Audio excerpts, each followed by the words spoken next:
Hey guys, in this month's top 5, I'm going to be sharing with you 5 upcoming TV shows that are going to be released possibly in the year of 2022.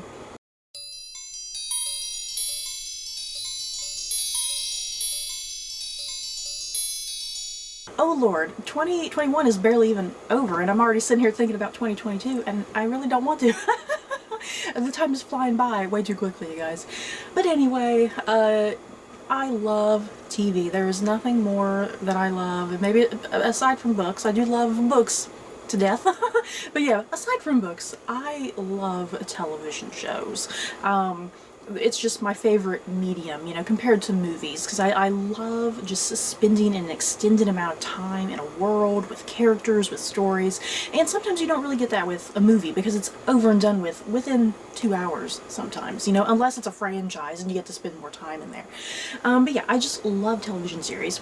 So yeah, I managed to find 5 television shows coming out in 2022 that I am super excited for, that I can't wait for, and yeah, hopefully these things come out in 2022 because I've done this type of video in the past, and you know, because of, you know, the pandemic going on, you know, a lot of times some things have been getting postponed. So hopefully the list that I'm about to share, some of these things won't get postponed. Hopefully we'll get these sometime in the year of 2022. So yeah, let's get going.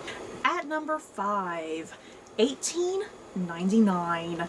This show, you guys, I don't know very much about it.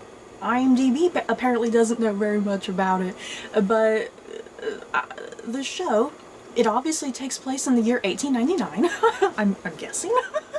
And from my understanding of what the show is going to be about, it's going to follow a bunch of people of various different nationalities on board a ship, pretty much. And also, to my understanding, there is just some sort of weird thing that happens on the boat. I don't know if that means something supernatural. I'm not sure if that means like a murder, maybe a combination of both, who knows. But yeah, to my understanding, all of these passengers on this ship have to kind of work together to figure out all these riddles and whatnot in order to figure out what's going on this boat. I don't know, but it sounds intriguing, you guys. And like I said, it's a group of passengers of various different nationalities, and that's kind of the big selling point of this show. It's going to be on Netflix, and the big thing that they're making a big deal out of is that whatever the nationality, that language is going to be spoken. So if there are English passengers, obviously they'll be speaking in English. If there's German passengers, they'll be speaking in German. If there's people from you know, an Asian country, they will be speaking their own natural language. So that's the big deal that they're making out of this show, is it's going to be, to my understanding, a very heavily subtitled show. And they're going to let everybody speak their natural languages, and that just sounds really awesome. You know, it sounds like a very experimental show in some ways. You know, having it's going to be multilingual. You know, it's going to be a very heavy multilingual show, which is fascinating. You know, with the languages slipping in and out. You know, so hey, I'm very excited. The cast list looks great. I know Emily Beecham is going to be in it. Anya and Barnard is going to be in it. I'm super excited about them. And then, yeah, I mean, if you're from another country, there might be other actors on there from your country that you're like, ooh, I'm excited for them, you know. So yeah, 1899 sounds super intriguing, full of great possibilities. I can't wait. At number 4, Fall of the House of Usher. This is going to be, I think, Netflix? I'm assuming this is going to be Netflix, you guys. I'm just assuming. Because who is putting this show together is Mike Flanagan, who has also produced things like The Haunting of Hill House and The Haunting of Bly Manor. So The Fall of the House of Usher is going right on into that. Now, they're saying that this is not going to be part of the Haunting series, like I said, The Haunting of Hill House, The Haunting of Bly Manor, because they're just kind of straight up calling this, for right now, The Fall of the House of Usher, not the haunting of whatever, you know. So it sounds like it's going to kind of be its own thing, but at the same time, incredibly similar to incredibly similar to Hill House and Bly Manor, it sounds like, since Mike Flanagan is producing it.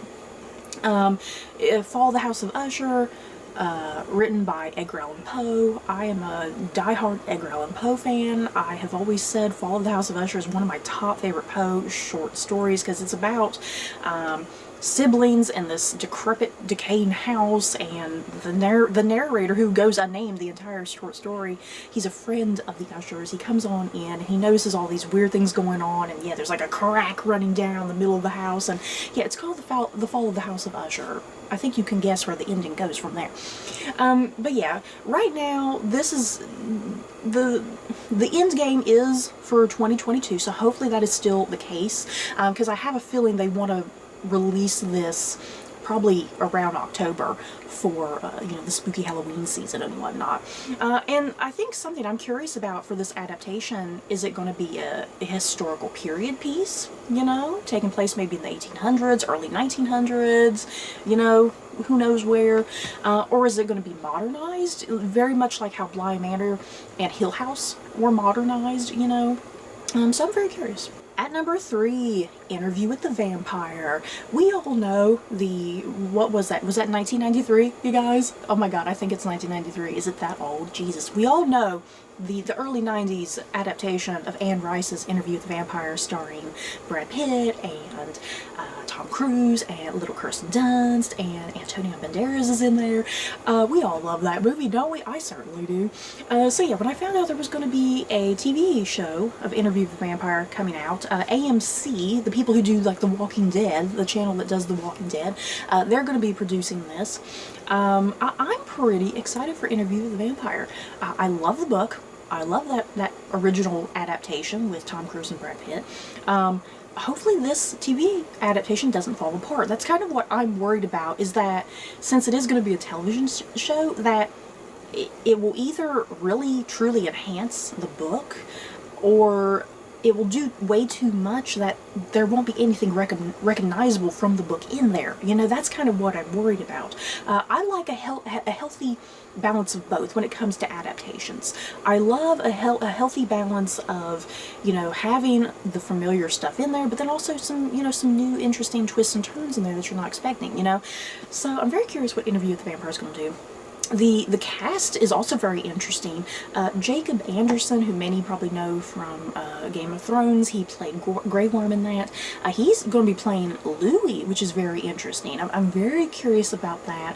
I know Sam Reed is going to be playing Lestat. They've already cast Claudia. They haven't cast Armand yet. I'm definitely waiting for some Armand casting.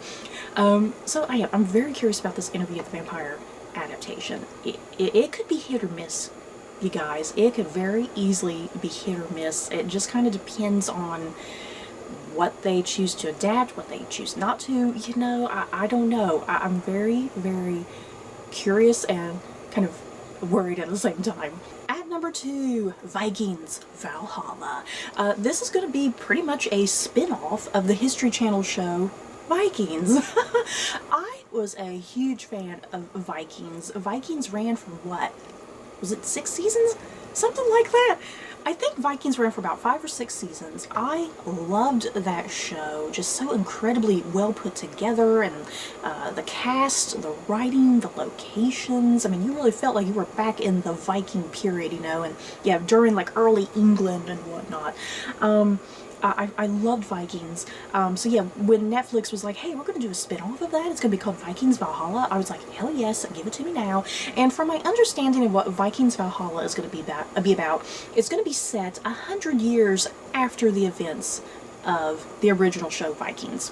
So yeah, it says like they're going to be focusing on like Leif Erikson and building up like William the Conqueror, because yeah, I mean that's the history of England right there. William the Conqueror came on into England, in 1066, and that's how we kind of got the start of like the British monarchy, pretty much to my understanding, So I'm very excited for Vikings Valhalla. The trailer that has been released for it looks absolutely stunning. I mean, I'm someone who loved Vikings, and yeah, this looks definitely like a spin-off of that show. You know, the same flavor and flair and tone and mood to it. So yeah, I am definitely all on board this show. Give it to me now. And at number 1, if you've not guessed it already, where have you been? It is House of the Dragon. Hell yes. This is the spin-off to Game of Thrones. I am a freaking diehard Game of Thrones fan. I consider it my all-time favorite show ever. I do not give a damn, you know, how everyone else felt about that final season of Game of Thrones. I personally was fine with that final season. It didn't particularly really bother me. Yes, some ups and downs, a few little changes I probably would have nitpicked and fixed, you know, but still, overall, I was perfectly fine with those last couple seasons of Game of Thrones. I loved it. I can just binge my way through it a million times to my heart's desire, you guys. That's how much I love that show. So yeah, House of the Dragon, the spin-off show.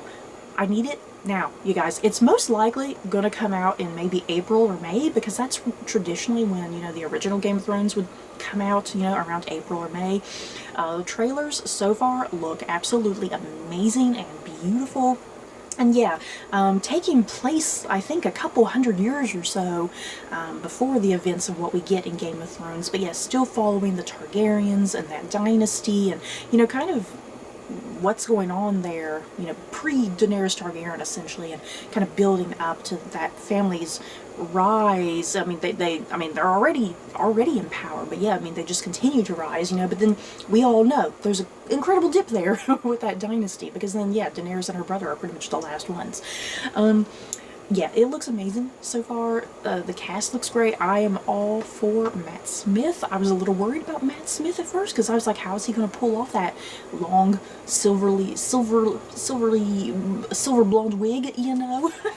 But so far, it looks like it's working on him.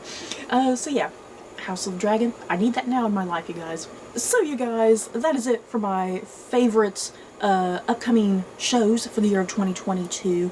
In the comments below, I'm definitely curious, what shows are you guys excited for? Are there some things coming out that I'm not aware of that I should be aware of? Especially if it's anything that's fantasy or historical fiction. I love things like that, so yeah, give it to me so I can consume it. So you guys, that is it for this video. Like I said, don't forget to mention some upcoming shows that you're excited about. And yeah, don't forget to like, comment, and subscribe. And if you like this video, you may like these other videos. Bye guys.